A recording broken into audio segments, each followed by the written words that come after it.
Hello, it's me, it's Grudsop Monkey. How you doing and all of that? Welcome along to another Letters of Sports video, and we have reached the letter O. This video and the next video for the letter P will be sister videos of sorts, because we will be focusing on two major sporting events that run alongside each other. I am of course talking about the Olympics, and then next time we will talk about the Paralympics. First of all, we have to zoom in on the flag because the Olympics has its very own flag and it's very fancy, it's very nice. So zooms in on the flag. Zoom, zoom, zoom. So here is the official Olympic flag as designed by Pierre de Coubertin in 1913. He is of course French. It shows 5 interlaced rings of equal size.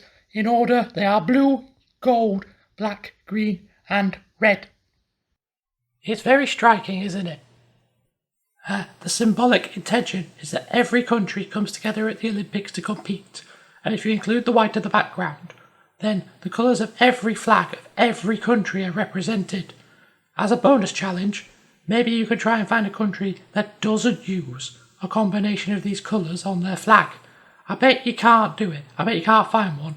I have looked and I couldn't find a single one that doesn't have these colours. Anyway, let's talk about the actual Olympics, shall we? The origin of the Olympic Games is largely accepted to be 776 BC, when the Greeks held a series of athletic competitions in honour of Zeus, the king of the gods of Mount Olympus, and that was held every 4 years, which is a tradition that's still in use in the modern equivalent. Supposedly, the first event featured only a single foot race, but the programme expanded in future years to as many as 20 different events each time. The events included traditional running races, combat sports such as wrestling, discus and javelin throwing, and the long jump as well. And then also a version of a pentathlon, which involved athletes competing in all 5 of those events, but all in the same day. There was also horse racing and chariot racing, which were considered to be the most prestigious competitions at the Games, as the cost of maintaining and transporting horses meant that only the most wealthy people could afford to enter. In some ways, this tradition is still carried on to this day. Just look at the pomp and circumstance of a modern dressage event. And speaking of, let's move on to the modern Olympic Games themselves, which were first held in 1896. Naturally, the first modern Games were held in Athens, the capital of Greece, and every 4 years thereafter, a different city has hosted the event, with the exception of 1916 because of World War I, and also 1940 and 1944 because of World War II. Athens has subsequently hosted the Games again in 2004, but this is not a unique distinction. Paris and Los Angeles have both hosted it twice, and are scheduled to host for a 3rd time in 2024 and 2028 respectively.